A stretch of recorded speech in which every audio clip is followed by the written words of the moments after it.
Assalamualaikum warahmatullahi wabarakatuh. Selamat pagi, sugeng benjing, sedulur kabeh. Pemirsa RCTV Langka Badane. Bertemu kembali dengan acara Ngopi Dingin, ngobrol penuh inspiratif, dialog interaktif dengan tema kekinian. Berkenan dengan tema kali ini, hal yang sehari-hari kita temui di sekitar kita, yakni sampah dan pengelolaannya. Berdasarkan data Kementerian Lingkungan Hidup dan Kehutanan, di tahun 2022, Indonesia telah menghasilkan 67,8 juta ton sampah. Dan itu tentunya di komposisi tersebut 60% adalah sampah organik dan 40% lainnya plastik, material lainnya, dan 70% sampah plastik menyumbang jumlah sampah sebesar itu. Baik, di tengah kita telah hadir narasumber berkenaan dengan tema pagi ini, yaitu sinergitas pengelolaan sampah berbasiskan pemberdayaan masyarakat. Tugas siapa sih sebenarnya? Apakah masyarakat, pemerintah, ataupun industri? Nah, telah hadir di kita yakni yang pertama adalah Bapak Edi Nugroho dari Dinas Lingkungan Hidup Kabupaten Banyumas. Selamat pagi Bapak Edi Nugroho. Kemudian yang berikutnya adalah Bapak Wahidin. Bapak Wahidin adalah dari kelompok swadaya masyarakat Randu Makmur yang terkait dengan pengelolaan tempat sampah terpadu ya. Betul. Di daerah Kedung Randu, Patik Raja, Kabupaten Banyumas. Dan yang berikutnya adalah narasumber kita yang ketiga, yakni Bapak Marlan Ojana Damanik, General Manager Operation PT Indosemen Tunggal Prakarsa. Baik, para pemirsa sedulur KB, berkenan dengan sampah, ya kita ingin mendengar mungkin pemaparan ataupun mungkin pengalaman dari Banyumas sendiri yang katanya nih terbaik se-ASEAN katanya dalam pengelolaan sampah. Nah, Pak Edi, berangkat dari situ, permasalahan sampah dan pengelolaan sampah di Banyumas tuh seperti apa sih? Jadi begini, sebetulnya sampah itu kan permasalahan kita semuanya. Banyumas sekarang melakukan pengolahan karena awalnya sebetulnya terpaksa. Bahwa Banyumas dipaksa itu tidak mempunyai TPA. Karena TPA kita ada 3, semuanya ditutup di tahun 2018. Jadi pemerintah daerah bersama masyarakat mau tidak mau harus mengolah sampahnya. Inilah yang menjadi cikal bakal pengelolaan di Kabupaten Banyumas. Kalau pemerintah daerah suruh mengelola sendiri, kayaknya nggak mampu. Karena Banyumas itu kota sedang dengan sampah setiap hari itu sekitar 600 ton. Kalau pemerintah tidak punya TPA, harus mengelola, harus memerlukan pegawai yang banyak. Uang berapa yang mau dikeluarkan untuk pengelolaan sampah? Makanya di kita itu masyarakat diikut sertakan, dilibatkan, mempunyai tanggung jawab bahwa sampah masyarakat dikelola oleh masyarakat. Inilah yang akan nanti menjadi sirkuler ekonomi yang sekarang terjadi di Kabupaten Banyumas. Begitu, Pak. Nah, intervensi kebijakan nih dari pemerintah Kabupaten Banyumas itu seperti apa kan? Karena pemerintah daerah Banyumas itu memiliki upaya paksa ya dalam hal intervensi kebijakan. Nah, seperti apa, Pak Edi? Jadi begini, kebetulan kepala daerah kita waktu itu adalah Bapak Insinyur Ahmad Hussein itu mempunyai komitmen yang kuat. Sehingga dia mempunyai beberapa kebijakan tentang pengolahan sampah. Jadi dia itu berkomitmen, satu itu penganggarannya dia akan memperbesar waktu itu. Di tahun 2018 sampai dengan 2023 kita memang terbesar keempat untuk penganggaran di Kabupaten Banyumas di persampahan. Lalu semua masyarakat maupun perangkat dinasnya itu harus memikirkan persampahan. Jadi aturan-aturan pun kita bikin agar bisa mengelola persampahan oleh masyarakat. Awalnya semua itu kita manjakan masyarakat dengan sampah kita beli. Asal masyarakat mau memilah sampah. Nah, jadi nanti kalau masyarakat mau memilah sampah, pemerintah daerah mengeluarkan intensif untuk membeli sampah untuk diproses lagi. Kalau masyarakat tidak mau memilah sampah, harus memilahkan kepada pihak kedua, yaitu pada kelompok masyarakat seperti Pak Wahidin ini untuk mengelola sampahnya.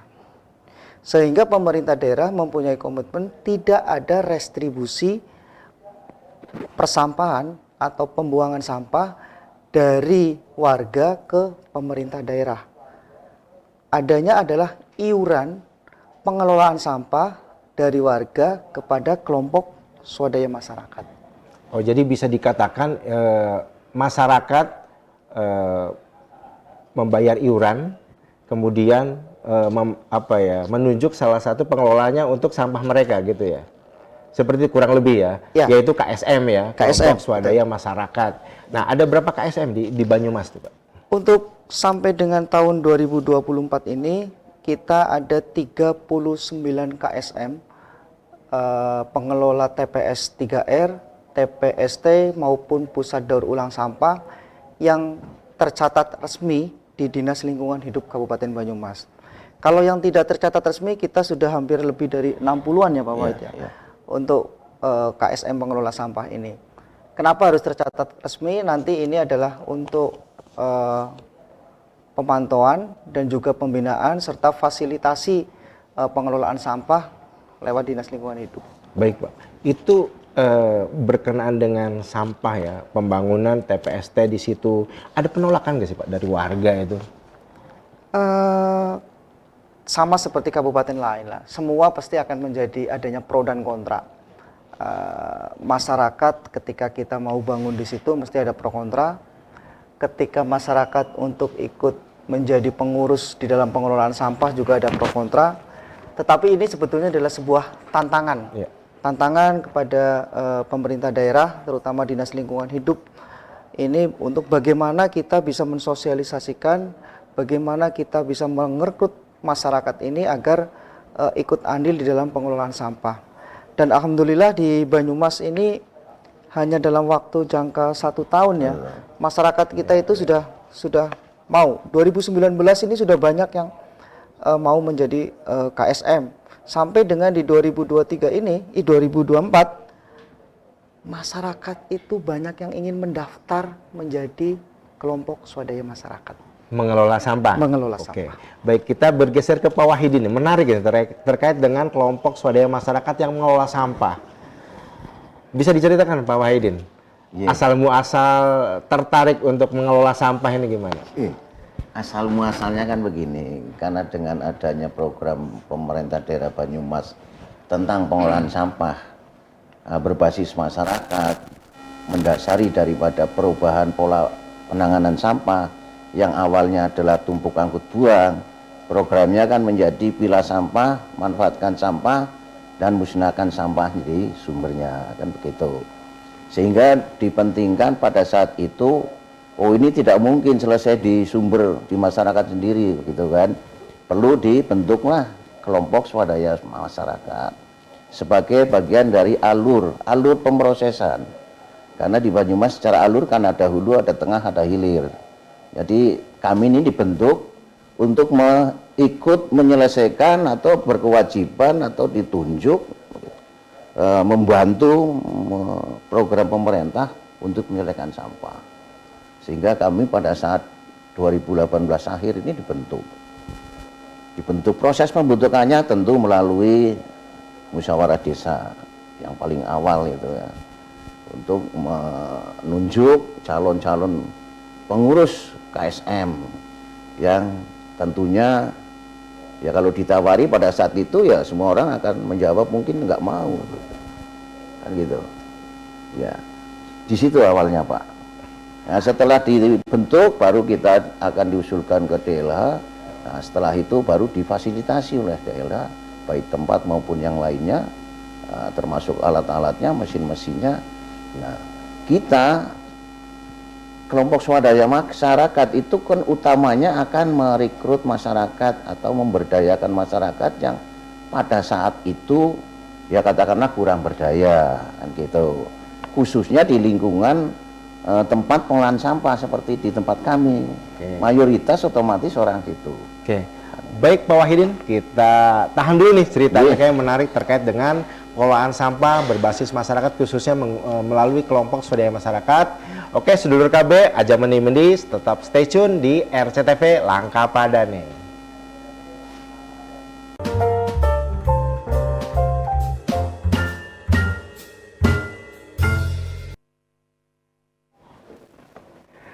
Baik, matur nuwun sedulur KB, tetap pantengin RCTV Langka Padane di acara Ngopi Dingin. Baik, cerita tadi kita lanjutkan berkenaan dengan kelompok swadaya masyarakat pengelolaan sampah berbasiskan masyarakat ya. Baik Pak Wahidin, ini kan terkait dengan pengelolaan berbasis pemberdayaan masyarakat. Nah, ini terkait dengan pengelolaan pendapatan, kemudian ada cuannya nggak sih ya? Gitu dalam pengelolaan sampah nih gitu kan, udah kotor dan sebagainya, kemudian juga di sana luar biasa Bapak menerima hampir berapa, hampir kurang lebih 3.000 ya Pak, rumah tangga gitu yang menjadi klien. Seperti apa Pak Wahidin? Iya, begini Bapak, kami dengan teman pekerja kami 40 orang tentu membutuhkan biaya operasional yang tidak sedikit. Gitu. Makanya kami berusaha sebagai KSM mandiri tentu harus profit kan begitu. Betul. Harus profit dan harus berinovasi supaya bisa memanfaatkan sampahnya, semua sampah yang kita kelola di endingnya menjadi cuan kan begitu. Betul. Ya seperti itu Bapak. Ya.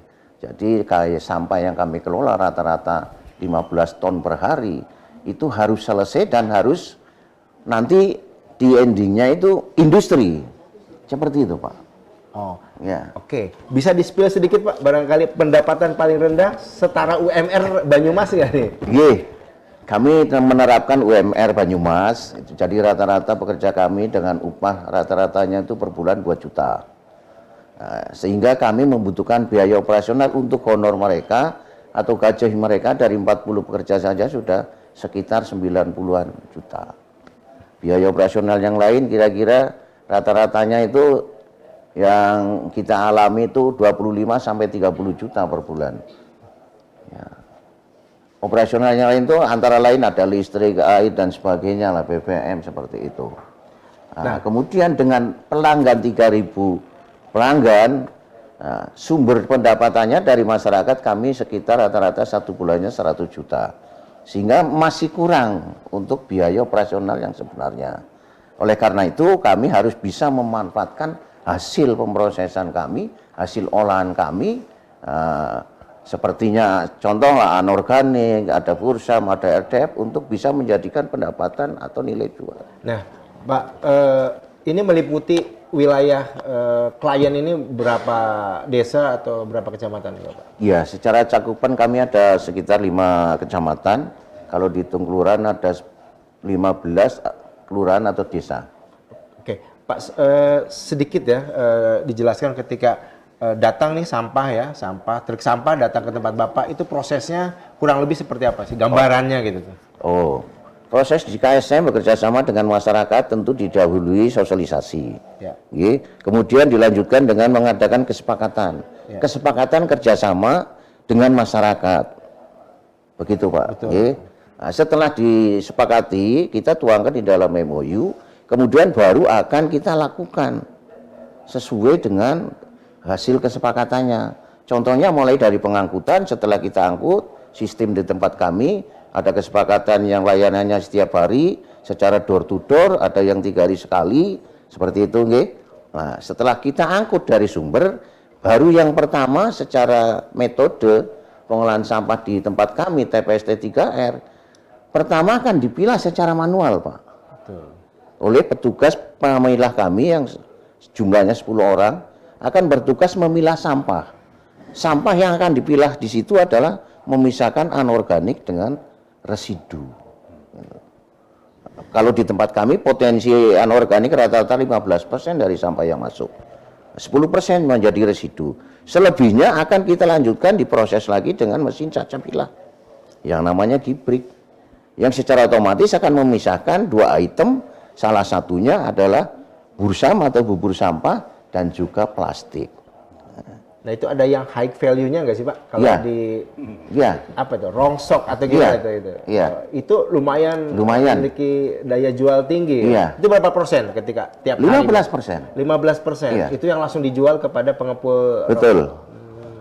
15% akan didapatkan dari anorganiknya, 10% akan didapatkan dari residunya, selebihnya akan kita cacah untuk mendapatkan atau potensi daripada bursamnya rata-rata 40% dan menjadi plastik itu rata-ratanya 30%.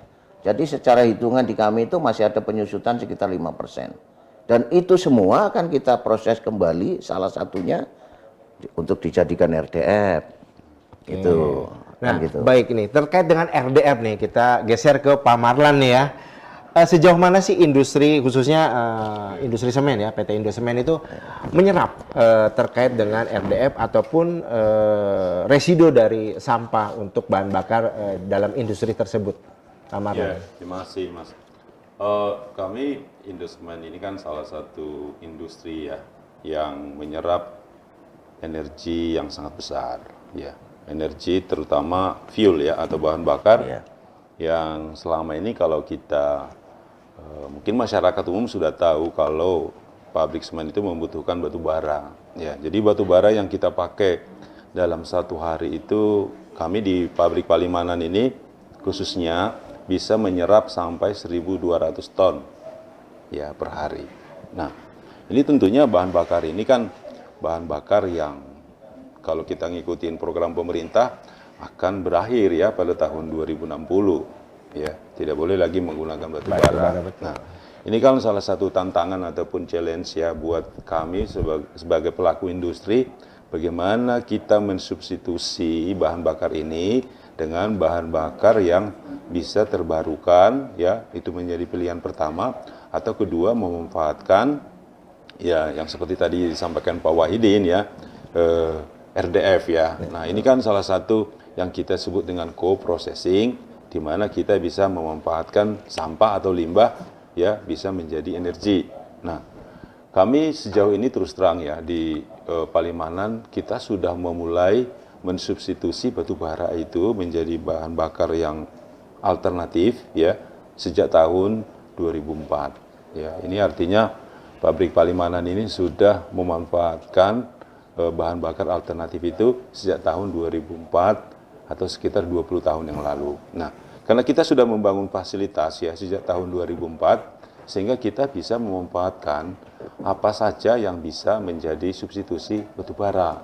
Nah, kalau kita lihat progresnya sampai dengan tahun ini, kami sudah bisa mensubstitusi 38% dari total pemakaian batu bara dengan bahan bakar alternatif. Ya, bahan bakar alternatif apa saja yang kita sudah pakai? Salah satunya itu seperti serbuk gergaji, ya, terus rice husk ataupun sekam padi, ya, terus kita juga memanfaatkan limbah dari pabrik kayu atau kita sebut dengan wood chip, dan kita juga memanfaatkan limbah dari pabrik-pabrik sepatu atau industri ya, yang saat ini kalau kita lihat sudah banyak pindah dari Kabupaten Tangerang, Kota Tangerang, Kabupaten Bekasi, saat ini semua industri tekstil ataupun industri sepatu banyak sekali di daerah Majalengka, di daerah Cirebon, dan juga daerah Tegal, Brebes. Nah, kami terus terang pada saat ini sudah bisa mengkonsumsi 50 ton ya, 50 ton per hari dari limbah industri ini. Nah, yang menjadi pertanyaan adalah bagaimana kita bisa memanfaatkan sumber energi yang permanen ya sampai kapanpun. Salah satunya adalah sampah dari lingkungan ataupun rumah tangga yang kita sebut dengan RDF. Nah, kalau kita lihat potensi yang ada di Kabupaten Cirebon saat ini, Kabupaten Cirebon bisa menghasilkan 1.200 ton sampah setiap hari. Iya. Nah, berdasarkan kajian yang sudah kita lakukan, 30% ini bisa dimanfaatkan sebagai RDF. Artinya sisanya apa? Sisanya itu tadi kadar airnya besar dan juga ada produk yang kita sebut dengan organik ya. Nah, dan itu kita bisa memanfaatkan juga untuk pertanian ataupun perkebunan ya, ataupun dengan industri seperti maggot ya. Betul. Ya, ini kita bisa manfaatkan. Kami terus terang di Indosemen itu saat ini sudah menerima RDF itu kira-kira 8 sampai 12 ton per hari. Dari mana sumbernya ini? Kita sudah melakukan binaan ya dengan beberapa desa atau BUMDes yang ada di wilayah pabrik kita. Salah satu yang sebagai referensi yang sudah kita sering sampaikan juga ke beberapa kepala desa, bahwa kita sudah melakukan pembinaan dengan salah satu BUMDes di Palimanan Barat. Ya, BUMDes ini sudah kita kelola sejak 15 tahun yang lalu, dan sampai hari ini mereka bisa memproduksi 8 sampai 12 ton RDF setiap hari, dan semuanya itu sudah diterima di pabrik kita ya di Palimanan. Nah, bagaimana mereka melakukan produksi RDF ini? Tentu kita konsepnya adalah konsep yang berbasis dari masyarakat. Kenapa kita membuat seperti itu? Karena kami tahu untuk membuat produksi RDF ini kita sudah mengkaji membutuhkan modal ataupun yang kita sebut dengan modal, bukan hanya modal dari seperti permesinan ataupun lahan, tapi juga membutuhkan ketekunan ya, tim ataupun organisasi yang bisa mengelola sampah ini dengan baik. Makanya kami jujur saja melakukan pembinaan ini sudah hampir 10 tahun ya, dan sampai hari ini mereka itu sudah bisa mandiri. Mandiri yang tadi disampaikan Pak Wahidin betul. Bagaimana kita bisa merubah orang yang bergelut di dalam sampah ini bisa memberikan cuan ataupun memberikan insentif gitu loh Pak. Nah, selama ini bisa kita kolaborasikan, ini bisa menghasilkan buat apapun spirit ya, buat mereka untuk bisa memproduksi sampah ini dengan terus menerus gitu. Baik, luar biasa Pak Marlon. Jadi ada peluang ya untuk kelompok swadaya mandiri, nggak hanya mungkin desa sekitar Palimanan saja ya. Mungkin nanti teman-teman semua, pemerintah desa ataupun kelompok swadaya masyarakat sendiri yang ingin benar-benar dalam pengelolaan sampah merupakan menjadi peluang bagi teman-teman semua.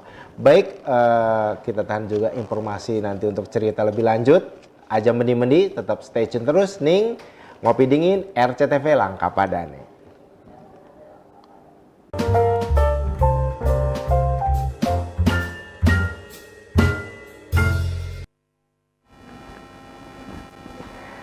Matur nuwun sedulur kabeh, tetap stay tune di Kopi Dingin RCTV Langka Padane. Tadi ada beberapa atensi dari pemirsa berkenan dengan sampah ya. Memang sampah ini tak kunjung selesai, permasalahannya seperti apa gitu kan. Baik, kita kembali lagi ke Pak Edi Nugroho ya, tentang pengalaman Banyumas. Seperti apa sih Pak persoalan sampah ini? Karena ketika di situ kita bangun TPA, belum lagi penolakan dari warga, dan itu tidak menyelesaikan permasalahan. Seperti apa sih pengalaman Kabupaten Banyumas? Jadi begini, berdasarkan pengalaman kami bahwa pembangunan TPA itu nanti tidak akan jadi menyelesaikan masalah, karena setelah TPA dibangun, kita untuk buang sampah di situ suatu saat pasti warga akan menolak karena adanya isu-isu lingkungan dan sebagainya. Inilah sekarang mungkin yang terjadi sekarang di beberapa kabupaten kota yang sedang mengalami isu tersebut. Kalau kita sudah mengalami di tahun 2018. Jadi dengan adanya penolakan itu, kita mau tidak mau harus melibatkan masyarakat untuk mengelola sampah. Jadi tidak bisa pemerintah daerah itu bekerja sendiri, harus melibatkan masyarakat, pemerintah daerah, pihak swasta atau industri yang bisa bekerja sama untuk di dalam pengelolaan sampah. Contohnya di tempat kita, makanya persampahan itu kita serahkan kepada masyarakat. Satu itu di hulu. Di hulu itu kalau masyarakat mau memilah sendiri, pemerintah daerah akan memberikan fasilitas untuk membeli sampah agar mereka tidak berlangganan untuk membuang sampah. Tetapi kalau masyarakatnya yang tidak mau memilah sampah karena kesibukan dan sebagainya, harus mengelolakan sampahnya, bukan membuang sampah istilahnya. Mengelolakan sampahnya ke pihak kedua yang di tengah, yaitu adalah pengelola TPS 3R, TPST atau Pusat Daur Ulang Sampah. Inilah yang dikelola oleh kelompok swadaya masyarakat seperti Pak Wahidin ini, yang kita bina terus-menerus agar selalu meningkatkan pengelolaan sampahnya. Jadi masyarakat nanti bekerja sama dengan KSM untuk mengelola sampah. Setelah itu di dalam KSM, kalau memang tidak selesai di dalam pengelolaan sampahnya, karena KSM kita itu mengelolanya secara modern. Jadi menggunakan peralatan-peralatan yang memang menggunakan diesel, menggunakan listrik, dan sebagainya. Jadi ketika ada kendala-kendala di mesin ini sehingga tidak bisa melakukan pengolahan, ini harus diselesaikan atau dibawa ke tempat kami. Kami punya yang namanya adalah TPA BLE Banyumas. TPA BLE Banyumas ini adalah berbeda dengan TPA-TPA pada umumnya. Bukan tempat pembuangan sampah, tetapi di kami adalah tempat pemrosesan akhir berwawasan, lingkungan, dan edukasi. Jadi inilah tempat terakhir atau di hilirnya pengelolaan sampah di Kabupaten Banyumas. Di kita semua sampah, apapun itu, baik sampah utuh, sampah terolah, maupun sampah hasil olahan dari teman-teman KSM, menjadi beberapa produk sehingga bisa menyelesaikan permasalahan sampah. Salah satunya adalah misalnya anorganik. Anorganik ini kalau yang berbentuk plastik, ini nanti kita kelola menjadi beberapa produk. Satu itu bisa menjadi bahan bangunan. Di tempat kita ada pemrosesan di pabrik plastik, ada paving, gendeng, kusen, dan sebagainya. Lalu sebagian lagi kita proses menjadi RDF, yang kita kerjasamakan kepada pabrik semen. Karena kebetulan di Kabupaten Banyumas itu dekat dengan semen yang ada di Cilacap, dan juga semen yang ada di Kabupaten Banyumas juga ada. Lalu untuk organik, kita jadikan juga beberapa produk. Salah satunya adalah untuk menjadi biomasa atau BPJP, bahan baku jumputan padat yang ada di PLTU Cilacap. Lalu sebagian lagi bisa dijadikan kompos, bisa dijadikan untuk media maggot. Jadi sebetulnya kan ini selesai. Tinggal residu-residu yang tidak bisa kita olah, misalnya adalah kain, pampers, softex, sepatu, sendal. Ini sebetulnya pun bisa diselesaikan, asal kita punya mesin pencacah yang bisa menyelesaikan itu.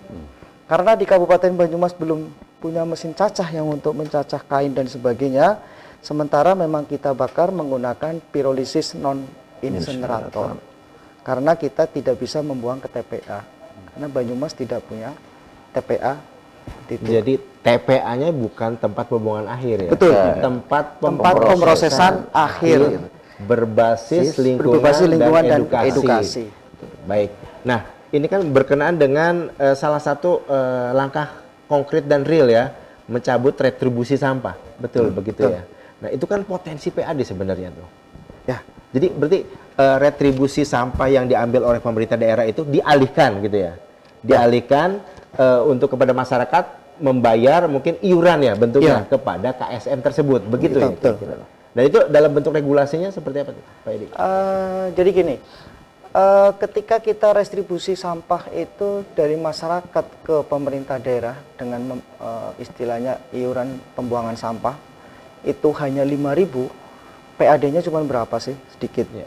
Tetapi ketika ini malah dihapus, sekarang menjadi iuran sampah kepada KSM, ini uangnya jadi berkali lipat. Sekarang ke KSM itu membayarnya adalah antara 15.000 sampai dengan 50.000. Kenapa mahal? Karena mengelolakan sampahnya. Karena di KSM itu harus dikelola. Lalu pemerintah daerah dapat apa sih? Pemerintah daerah ini di Banyumas itu tidak kekurangan akal. Kita tidak dapat uang restribusi dari masyarakat, tetapi kita ada beberapa restribusi yang bisa kita menghasilkan. Contohnya salah satunya adalah restribusi ketika teman-teman KSM ini yang punya kewajiban mengelola sampah tidak selesai. Sampahnya dibawa ke TPA BLE, dialah yang kena restribusi. Oh, iya. 100.000 per ton untuk biaya pengolahan yang ada di TPA. Lalu dapat apa lagi? Dapat dari biaya pengolahan kita. Karena sampah itu kita jadi RDF, jadi paving, jadi biomasa, ini kan bisa dijual. Inilah yang menjadi pendapatan dari pemerintah daerah. Hanya saja bagaimana komitmen pemerintah daerah untuk bisa mengadakan mesin-mesin agar sampah ini bisa menjadi produk. Itu yang utama. Makanya perlu ada komitmen dari pemerintah. Oke, baik. Berkenaan dengan komitmen, tentu sinergitas antara pemerintah, masyarakat, dan industri dibutuhkan. Ya.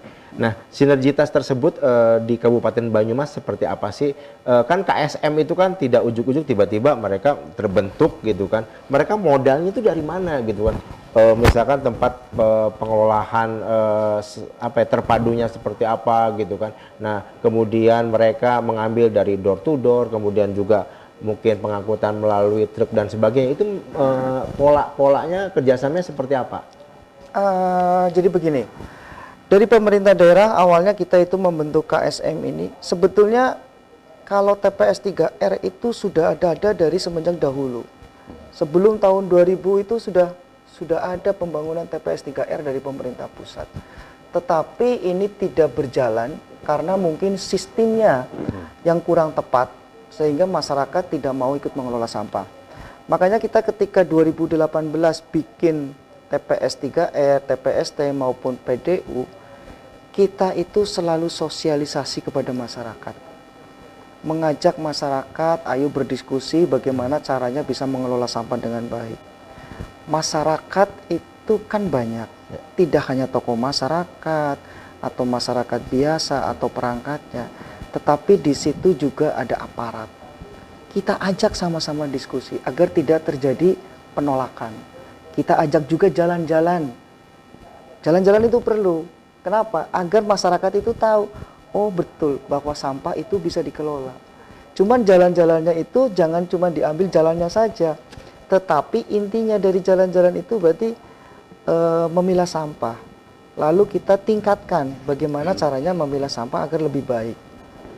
Inilah yang kita terapkan ke masyarakat selalu untuk mengelola sampah dengan baik. Lalu kita juga bikin regulasinya. Jangan sampai ketika kita beralih regulasinya belum ada. Nah, inilah yang memang di pemerintah Kabupaten Banyumas kita selalu tingkatkan walaupun kita belum sempurna, kita akui karena kita masih kekurangan sarana prasarana. Oke, ini berkenaan dengan peran tingkat pemerintah yang paling bawah yaitu desa ya. Ini seperti apa Pak Wahidin ketika teman-teman kelompok swadaya masyarakat ini berkenaan dengan pengelolaan sampah itu peran pemerintah desa itu seperti apa sih? Ya, itu bagian dari stakeholder ya. Tentu mengaluri daripada SE dan juga program Banyumas saat itu. Jelas Pak Bupati saya saat itu menyampaikan, jajaran saya, nomor 1 sampah, nomor 2 sampah, nomor 3 sampah, nomor 4 baru yang lain. Apa yang sumpah beruang itu? Apa itu? Sumpah beruang itu apa itu? Itu salah satu inovasi. Nah, inovasi dalam pengolahan sampah di Kabupaten Banyumas, inovasinya namanya sumpah beruang. Sulap sampah berupa uang. Nah, tadi kembali kepada peran kepada pemerintah khususnya desa ya, di tingkat bawah. Tentu sangat wajib sesuai dengan tadi, dan kita selalu berkolaborasi karena di tingkat desa maupun kelurahan wajib untuk bisa menyelesaikan sampahnya sendiri, karenanya harus memiliki kelompok swadaya masyarakat yang mengelola. Seperti itu. Baik, di wilayah Kabupaten Cirebon, Pak Marlan memiliki kurang lebih 60 TPS 3R nih, gitu kan. Banyak ya. Iya, kira-kira plan rencana PT Indosemen Tunggal Prakarsa ini seperti apa nih? Ya, kami sejauh ini sudah banyak membuka ruang diskusi ya, khususnya dengan pemerintah lah ya. Bagaimana kita bisa berkolaborasi ya dengan seluruh pemerintah Kabupaten Cirebon supaya permasalahan sampah di Cirebon ini bisa selesai. Karena kalau dilihat dari angka matematis ya, kami kan membutuhkan bahan bakar kira-kira 500 sampai 700 ton per hari. Dan kami tahu dari sampah itu saja sebenarnya tidak cukup. Ya, kalau misalnya semua sampah yang ada di Cirebon diolah dengan baik dan bisa masuk kategori RDF ya dengan moisture di bawah 20%, itu kita bisa serap semuanya, Pak. Oh, Artinya potensinya kan sangat besar. Iya, betul, betul. Persoalannya bagaimana kita bisa sampai tahapan itu? Kan itu persoalannya. Sehingga perlu kolaborasi, Pak. Baik, Pak Marlan, kita tahan dulu ya. Ya. Baik, sedulur KB, tambah asik nih diskusi kita kali ini berkenaan dengan sampah dan pengelolaannya. Aja meni-meni, tetap stay tune terus, ning RCTP Langka Padane.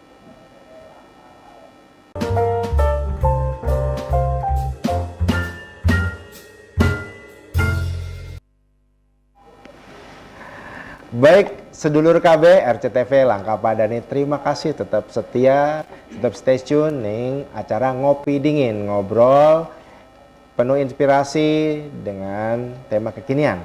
Baik, berkenaan dengan pengelolaan sampah tadi ya Pak, ini kita lihat bagaimana sinergi terkait dengan pengelolaan sampah, kira-kira kuncinya seperti apa sih Pak Marlan? Mungkin tadi dilanjutkan seperti apa kunci keberhasilan kita dalam sampai kepada titik di mana bahwa sampah itu layak untuk nanti kita berikan nih kepada indesemen gitu kan. Ujung-ujungnya kan cuan ya Pak? Iya, iya. Ya, yang pertama saya pikir komitmen ya.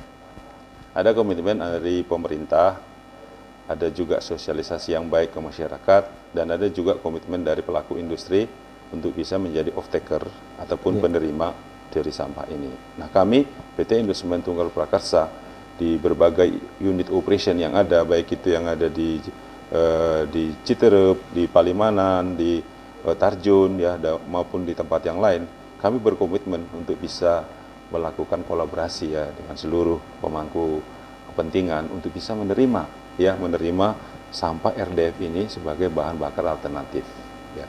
Kita beruntung ya, khususnya untuk pemerintah di mana ada pabrik semen di lokasi mereka, itu satu kesempatan untuk bisa menyelesaikan sampah.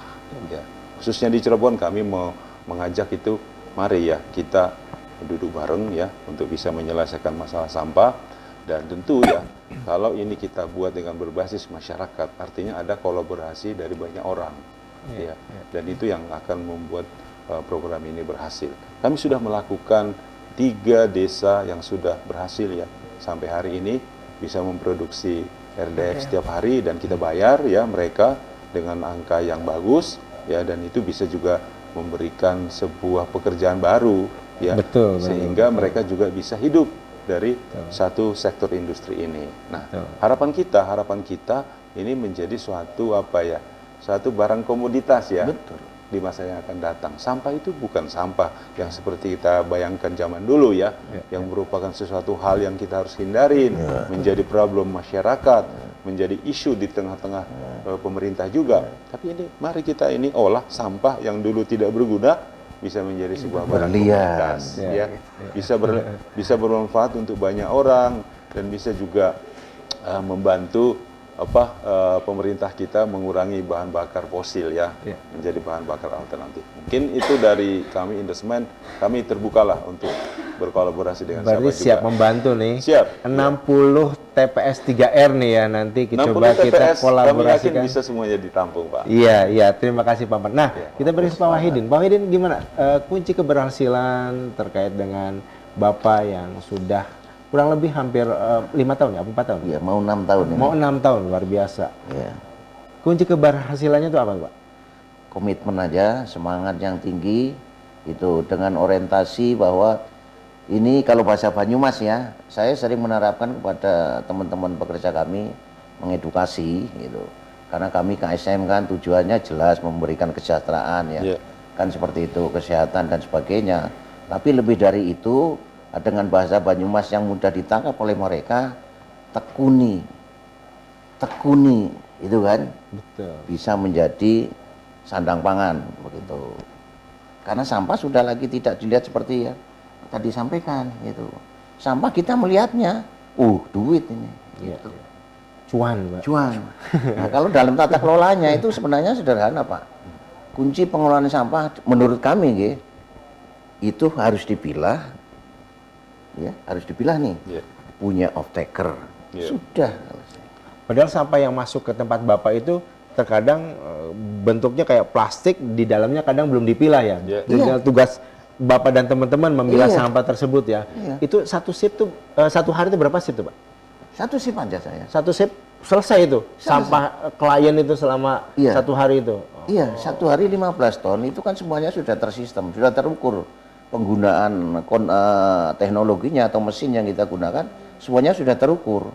Kapasitas mesin yang saya gunakan itu rata-rata per jam itu menghasilkan 2 ton. 2 ton. Ya.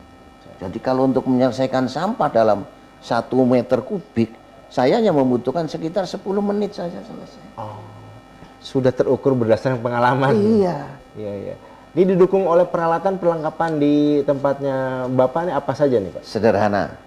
Kuncinya hanya ada konveyor, Ya, ada gibrik, mesin cacah pilah, betul, betul. dan ada juga pirolisis. Ya. Selebihnya adalah mesin pencacah pembuat RDF. Selesai. Betul, betul, betul. Baik, kita beralih ke Pak Edi Nugroho nih, Pak. Kira-kira kunci keberhasilan suatu daerah dalam menata manajemen pengelolaan sampahnya itu seperti apa nih? Berdasarkan pengalaman Bapak di Banyumas. Ya. Kalau menurut kita kunci utama itu adalah komitmen kepala daerah. Ya. Kenapa kepala daerah? Ini nanti kepala daerah inilah akan menciptakan suatu perintah yang harus diikuti oleh semuanya. Karena kepala daerah itu nanti punya otoritas untuk memerintahkan, punya otoritas untuk penganggaran. Karena di awal pengelolaan sampah itu memang membutuhkan anggaran yang cukup besar. Tetapi kalau pemerintah daerahnya kreatif, anggaran besar itu tidak akan seimbang dengan hasil yang diciptakan. Dengan anggaran yang ada itu nanti akan menciptakan lingkungan yang bersih, lingkungan yang sehat tanpa adanya pencemaran lagi. Inilah justru yang akan menjadi utama di dalam pengelolaan sampah. Jadi lalu kreativitas dari pemerintah daerah terutama untuk DLH dan jajarannya, kalau memang anggarannya terbatas, kan kita punya beberapa instansi ataupun relasi yang ada di sekitar kita. Bisa dicarikan CSR. Seperti di tempat kami ada beberapa bank-bank, ada beberapa perusahaan, ada beberapa rumah sakit yang kita mintai bantuan untuk peralatan tersebut. Nah, jadi jangan berpikiran butuh anggaran besar, Pemda nggak ada, ya udah. Kita butuh kreativitas. Tetapi itu semua juga harus didukung oleh komitmen pemerintah daerah. Itu aja, Pak. Oke, baik komitmen pemerintah daerah dan leadership yang kuat dari kepala daerahnya berkenaan dengan sampah ya. Baik, kalau di Banyumas sendiri, kenapa melalui strategi KSM, tidak mungkin bank sampah, sekup kecil, ataupun memang ada bank sampah di sana? Ya, awalnya kita itu 2017 kita itu ada yang namanya program 1000 bank sampah. Kita sudah mencapai 1000 bank sampah. 1000 se-Banyumas? 1000 se-Banyumas. Kita sudah difasilitasi oleh pemerintah pusat lewat anggota DPRD, semuanya dikasih TOSA. Saya ingat waktu Cator 2017. Iya, bentor itu ya. Bentor. Tetapi apa? Karena sekarang kita lihat bank sampah itu memang mengelola sampah, tetapi dia hanya komunitas. Hanya perkumpulan yang mengelola sampah yang memang benar-benar high value. Lalu sampah-sampah yang low value kemana? Buanglah ke TPA. Inilah yang menjadi problem ketika 2018. Sehingga ada Banyumas darurat sampah. Sehingga Banyumas darurat sampah tidak punya TPA, lalu kita beralihlah namanya KSM. Kelompok Swadaya Masyarakat, ini kita adopsi dari teman-teman pengelola misalnya Salinmas ataupun teman-teman Pamsimas maupun yang lain, itu ada program-program pemerintah yang melibatkan masyarakat untuk mengelola air bersih dan sebagainya. Dari situlah kita punya keyakinan kuat KSM pengelola sampah juga bisa. Dan sampah itu harus zero waste, habis dikelola di tempat karena tidak punya TPA. Baik, tak terasa nih 60 menit bincang-bincang kita terkait dengan sampah dan pengelolaannya, Bapak-bapak. Baik, pemirsa sedulur KB RCTV, mungkin 60 menit itu tak terasa berkenaan dengan sampah dan pengelolaannya. Ada kata-kata yang sangat menarik bagi saya bahwa selama kita hidup, selama manusia masih ada, sampah itu merupakan suatu hal yang abadi karena manusia akan menghasilkan sampah. Bagaimana kita menyikapinya, bagaimana kita menatanya, dibutuhkan sinergitas antar pemerintah, kemudian juga masyarakat, kemudian juga industri. Itu dibutuhkan sinergitas yang kuat. Baik, terima kasih sedulur KB. Karena tetap stay tune di RCTP Langkapadane, kita ucapkan terima kasih. Wabillahi taufiq wal hidayah. Wassalamualaikum warahmatullahi wabarakatuh. Waalaikumsalam warahmatullahi wabarakatuh.